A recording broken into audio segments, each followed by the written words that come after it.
अस्सलाम वालेकुम स्टूडेंट्स, उम्मीद है कि आप खैरियत से होंगे। जी तो स्टूडेंट्स, कल हमने द डाइंग सन की समरी उसके मेन पॉइंट्स कंप्लीट किए थे। उम्मीद है आपको वो समझ आ गई होगी। इसके बाद हमने इसके सिनोनिम्स किए थे, तो आपको समझने में और भी आसानी हो गई होगी। तो आज हमारा जो नेक्स्ट काम है वो है हमारे इस चैप्टर के क्वेश्चन आंसर्स। चैप्टर आंसर्स के हवाले से ये बड़ा इम्पॉर्टेंट यूनिट है, तो हम इसके क्वेश्चन आंसर्स करेंगे जो इसके एक्सरसाइज में दिए हुए हैं। ठीक है, आपने इन क्वेश्चंस को अच्छे से करना है। तो कुछ क्वेश्चंस ऐसे हैं जिनके आंसर्स बार बार भी रिपीट होते हैं, तो आप थोड़ी सी एफ़र्ट से हम उनको चेंज कर लेते हैं, ताकि अगर दो क्वेश्चन एक जगह से भी आ जाएं तो वो उसका आंसर सेम ना लगे। ठीक है, तो आज हम अपना क्वेश्चन नंबर 1 स्टार्ट करेंगे और देखेंगे कि उसमें जो क्वेश्चन है वो किस चीज़ के बारे में है। तो हमारा पहला क्वेश्चन है, how is it that a star seldom finds an other star near it.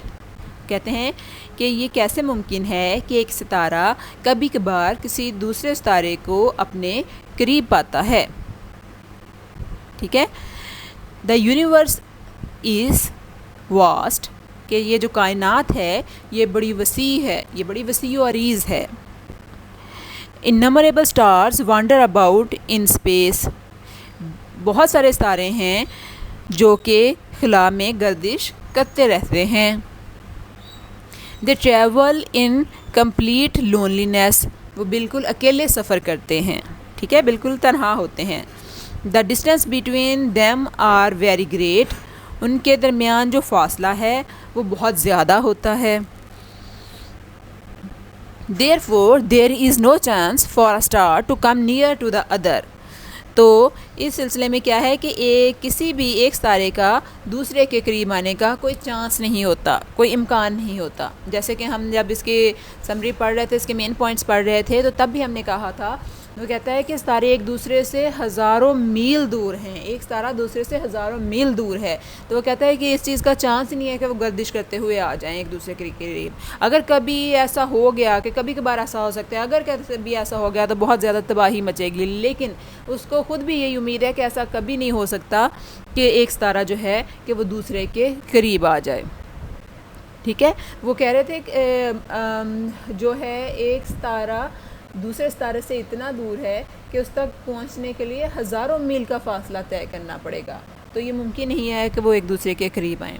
तो हमारा क्वेश्चन नंबर 2 है, What happened when according to Sir James James a wandering star wandering through space come near the sun। वो कहते हैं कि sir James James के मुताबिक इस वक्त क्या हुआ था जब एक गर्दिश करता हुआ सितारा खला में गर्दिश करते हुए सूरज के करीब आ गया था। ठीक है, आंसर है इसका क्या हुआ था, ये हमने पढ़ा हुआ है, हमने वहाँ पे उर्दू में पढ़ा था कि एक सितारा था जो गर्दिश करते हुए करीब आया। उसके करीब आने से क्या हुआ था कि सूरज में उसके सरफेस पे एक लहर बढ़नी शुरू हो गई, वो लहर ऊंची होती गई और बाद में वो टूट गई। ठीक है, ये वही बात पूछी जा रही है यहाँ पे। When the star came near the sun, जब वह सितारा सूरज के करीब आया, it raised tides on sun, तो इसने सूरज पर जो हैं वो लहरें बुलंद की। Tides formed a high mountain on the surface of the sun, इन टाइड्स ने, इन लहरों ने जो है सूरज की सतह पर एक बड़ा पहाड़ बना दिया। ठीक है, वो कहता है can hardly imagine the scenario, हम जो है इस मंज़र का इमेजिन भी नहीं कर सकते। वो कहता है कि तब क्या हुआ होगा। ठीक है, आगे बढ़ते हैं। हमारा क्वेश्चन नंबर 3 है। क्वेश्चन नंबर 3 है हमारा, what happened when the wandering star came nearer and nearer. वो कहता है कि इस वक्त क्या हुआ जब एक गर्दिश करता हुआ सितारा सूरज के करीब से करीब आता गया। वो कहता है, आंसर इसका दे रहा है, when the wandering star came nearer and nearer the sun, जब एक गर्दिश करता हुआ सितारा सूरज से करीब तर होता गया। The mountain on the surface of the sun, कि जो पहाड़ था सूरज की सतह पर रोज़ हायर एंड हायर, वो बुलंद से बुलंद होता चला गया। फाइनली, आखिरकार, इट्स टोन इनटू पीसीज, ये टुकड़ों में बट गया, ये टुकड़ों में बिखर गया। ठीक है, हमने ये पढ़ा था जब हम इसको डिस्कस कर रहे थे, इसके सारे लेसन को, हमने ये पढ़ा था कि वो करीब आता गया तो वो जो है एकदम से फटा है और उसके टुकड़े टुकड़े हो गए थे। ठीक है। नेक्स्ट क्वेश्चन है question number 4, what are planets and how did they come into existence. अब वो पूछ रहा है कि सियारे क्या हैं और ये किस तरह से वजूद में आए। अब ये उससे फौरी अगला क्वेश्चन है, वही बात आगे चल रही है कि जब वो टूटा था सारा तो क्या हुआ था। हमने अपने लेसन के दौरान ये पढ़ा था, तब सोलर सिस्टम जो है वो वजूद में आया था। तो ये उसी से रेलिवेंट क्वेश्चन है। A wandering star came near the sun, एक गर्दिश करता हुआ सितारा सूरज के करीब आया।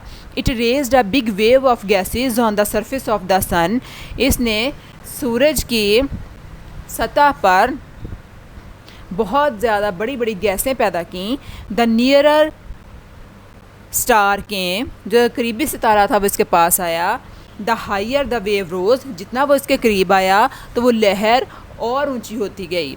As the star began to recede, और जैसे ही वो सितारा जो था वो पीछे हटा, पहले वो सितारा करीब आया तो वो लहर पैदा हो गई थी और वो ऊंची से ऊंची होती गई थी, और जैसे ही वो सितारा रिसीड पीछे हटा, the wave broke in to pieces, तो वो जो लहर थी वो टूटकर टुकड़े हो गई।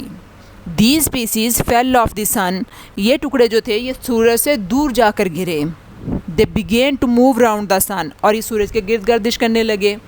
दे came to be known as planets, अब हम इनको प्लैनेट्स के नाम से, सितारों के नाम से जानते हैं। और earth is one of them, और हमारी ज़मीन इनमें से ही एक है। ठीक है जो स्टूडेंट्स, आज हमने अपने 4 क्वेश्चंस किए हैं। नेक्स्ट 4 क्वेश्चंस हम कल करेंगे।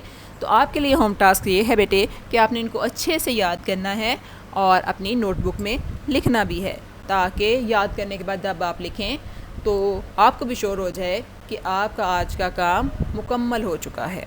ठीक है, कल तक के लेक्चर के लिए अल्लाह हाफिज़।